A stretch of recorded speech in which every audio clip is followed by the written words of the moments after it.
25 jenis Mio Z ini setelah penggunaan selama 7 tahun. Ini keluaran 2017 dan di sini masih utuh sih untuk bagian luarnya, walaupun sebelumnya ada beberapa yang sudah diganti. Lalu apa saja sih kendala yang dialami oleh motor ini selama 7 tahun pemakaian? Kalau teman-teman bisa lihat dari luar ini masih utuh semua, walaupun sebelumnya ada sebagian yang sudah rusak tapi sudah diganti. Kemudian di belakangnya juga ada sebagian yang sudah dimodif seperti spakbornya ini. Ini tidak menggunakan punya Mio Z lagi, tapi ini menggunakan motor lain. Lalu di bagian alisnya juga lampu alis banyak yang sudah dimodif juga.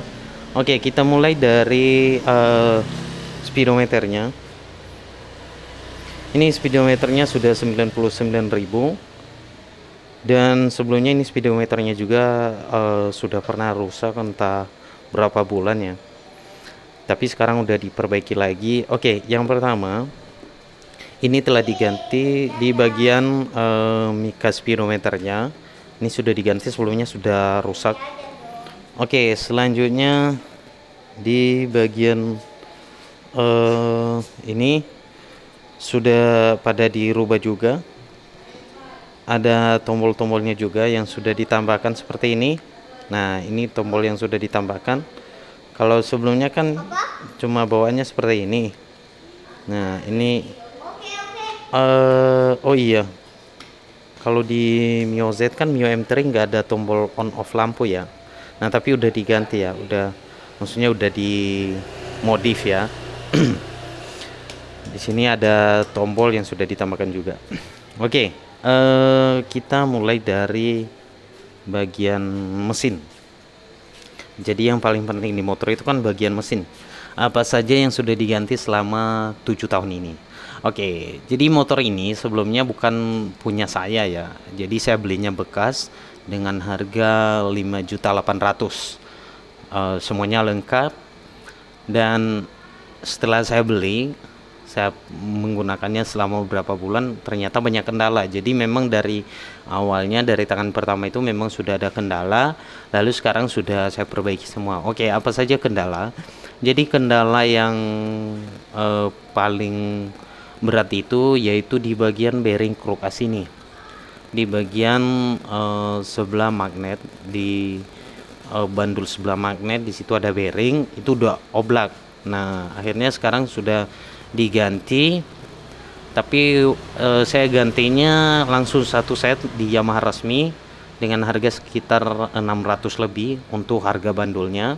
Itu sudah termasuk stang sehernya, udah termasuk satu bearingnya, dan untuk bearing yang satunya harus beli terpisah, tapi itu beli yang original semua. Nah, oke, selanjutnya untuk di bagian dalam itu ya, di bagian mesin, itu pergantiannya harus belah mesin.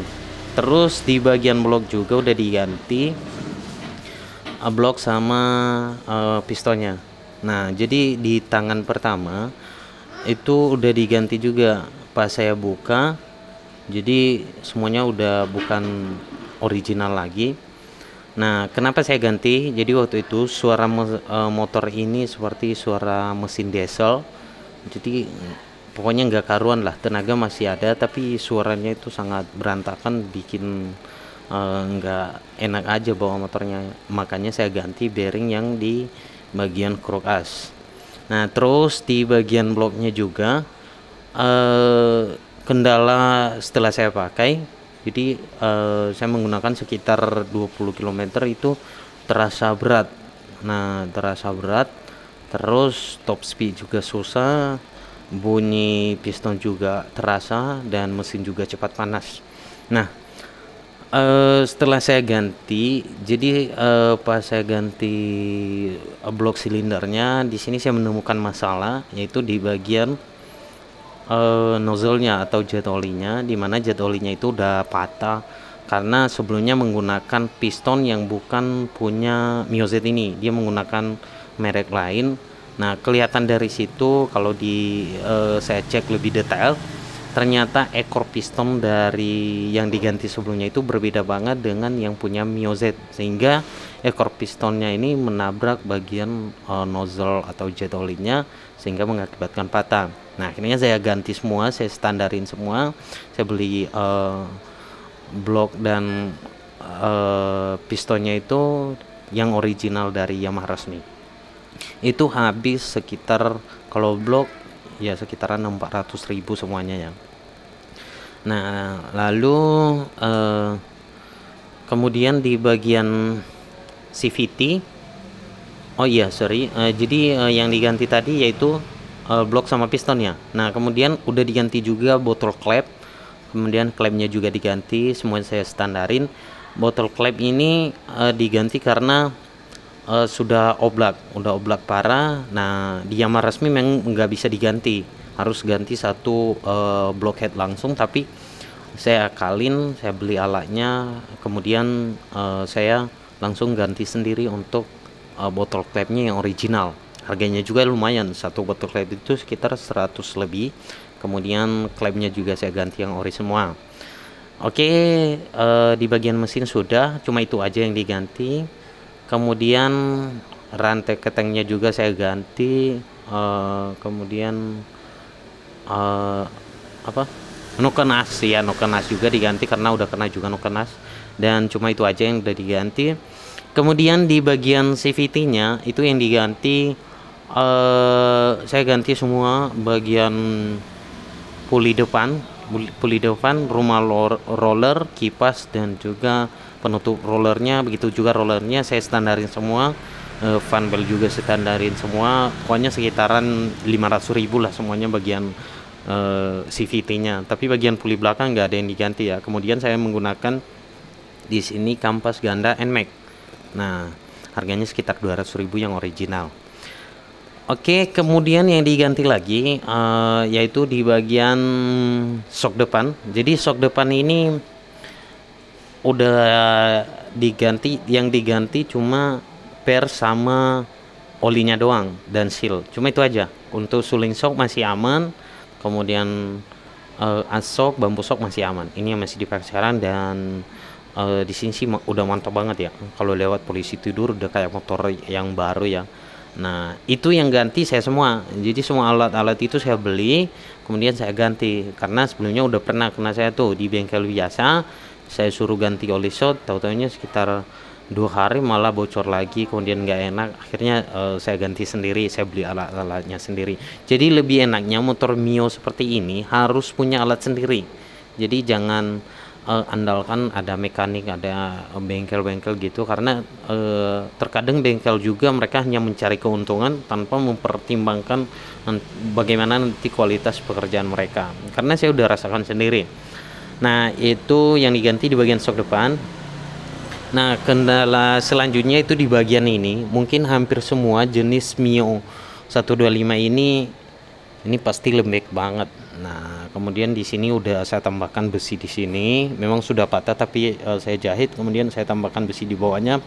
Makanya sekarang lumayan lah, masih udah kokoh ya. Untuk bagian velgnya masih standar, masih bawaan dari sana. Kemudian untuk speedometernya udah diganti, dan satu bearing roda juga udah diganti. Di bagian depan, di bagian belakang, rasio untuk gigi rasio tidak ada yang diganti, semuanya normal kecuali satu bearing yang di bagian spuli belakang. Nah, itu saja yang diganti. Kemudian sok belakang udah diganti juga ini karena yang lamanya itu udah parah banget. Di bagian knalpot masih standar, tapi di bagian tameng knalpotnya ini udah diganti. Ini yang menggunakan yang original. Jangan beli yang KW ya, karena saya udah pernah beli juga yang harga 8.000 10 ribuan di online. Ternyata nggak tahan, nggak lama. Ini yang cepat nanti rusaknya di bagian pengait bautnya ini itu retak, kemudian ya nggak bisa dipakai lagi. Sekarang udah menggunakan yang original. Oke. Kemudian tutup kipas itu tidak ada yang diganti, bagian spool tidak ada yang diganti, masih bawaannya. Untuk starternya itu nggak ada yang diganti di dinamo, kecuali arang dinamonya itu udah diganti. Bendeknya masih menggunakan bendek lama. Kemudian Tapi untuk pergantian ini saya lakukan semua ya, karena saya punya alatnya, makanya teman-teman harus punya alat ya.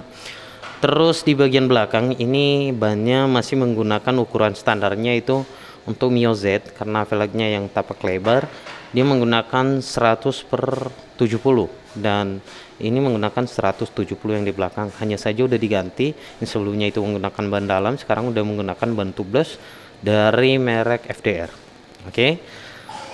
Selanjutnya, oh ya, di bagian tutup sok belakang juga ini sudah dipasang penutupnya supaya tidak masuk debu, supaya awet juga ya. Dan untuk seal-nya masih aman, seal bearing di belakang masih aman. Untuk suara bearingnya seperti ini, tidak ada suara ya, jadi artinya ini normal semua. Oke, kemudian di bagian depan untuk lampu-lampunya, oh iya, ini apa sih namanya, ini tameng untuk kepala ya, itu udah di modif, udah dikasih ditambahkan. Untuk lampunya ini udah diganti total ya. Nah, di sini saya menggunakan lampu sorot CR7. Ini sudah di-upgrade menjadi 55 watt ini, tapi menggunakan kipas. Kemudian ini di dalam ini menggunakan lampu biled yang 1,5 dari M-Star dengan cahayanya 35 watt, dan kemudian lampu alis ini juga udah dipasang, saya sendiri yang pasang ini. Kemudian kalau kita nyalakan, oke, kita nyalakan, kita lihat dulu lampunya. Nah, seperti ini lampunya. Nah, kalau kita nyalakan lampu utama, nah ini lampu sorot di atas itu. Lampu bilednya ini masih menggunakan standar, nyala mesin baru nyala nanti lampu utamanya. Oke, selanjutnya di sini saya tambahkan kipas juga, kipas pendingin supaya lebih adem juga untuk bagian tutup blockhead. Oke, dan itu saja sih kalau menurut saya ini. Motor tergantung dari perawatan. Kita coba nyalakan mesinnya dan dengarkan suaranya. Starter. Nah,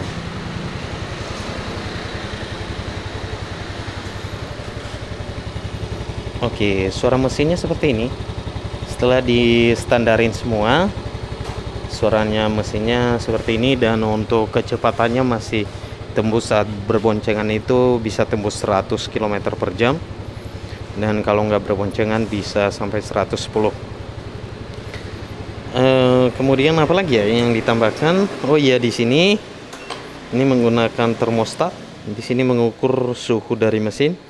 Jika sudah mencapai batas yang kita inginkan, maka kipas akan berputar, dan kipas yang berputar adalah kipas yang ini nih. Ini untuk pendinginan tutup blockhead. Oke, untuk ini juga, ini udah diganti. Kemudian sama, ini sepasang juga diganti. Ini bukan yang ori ya, saya menggunakan yang lama, tapi lumayan awet juga, udah lama sih, hampir 1 tahun masih aman. Untuk rem depan belum diganti, kecuali yang belakang ini, yang ini nih udah diganti karena sebelumnya patah di bagian bautnya. Ya paling itu aja. Dan tampilan motor ini kalau kita nyalakan seperti ini nih, jadi lampu-lampu tadi yang saya jelaskan ini nih, tuh lampunya seperti ini. Kemudian di bagian depan juga seperti ini. Nah, ada lampu alis sudah pada dipasang semua. Untuk ban depan ini menggunakan ban tubeless juga, dan ukurannya masih standar 80/80. Nah, jadi teman-teman yang masih senang dengan motor Mio Z, Mio M3, Mio 125, ya harus rutin perawatan juga ya. Dan lebih bagusnya sih jangan andalin mekanik, harus punya kunci-kuncinya sendiri. Oke, itu saja. Dan jika nanti ada pertanyaan silakan tulis aja di kolom komentar. Oh iya, kemudian ada banyak hal yang saya rasakan juga di bagian CVT sebenarnya ya. Yaitu yang pertama, pernah merasakan krek-krek di 40-60, sekarang udah stabil, udah normal. Kemudian pernah juga mengalami di bagian kampas ganda saat dingin itu grodoknya parah, tapi kalau udah panas normal. Nah, jadi sekarang udah stabil. Nah, semua untuk memperbaiki itu tergantung dari kita, karena saya punya kunci-kuncinya sendiri. Jadi saya bisa kapan pun ada waktunya saya bongkar, saya cek ini, kita bisa melakukan pengujian sehingga kita menemukan nanti hasil yang lebih mantap.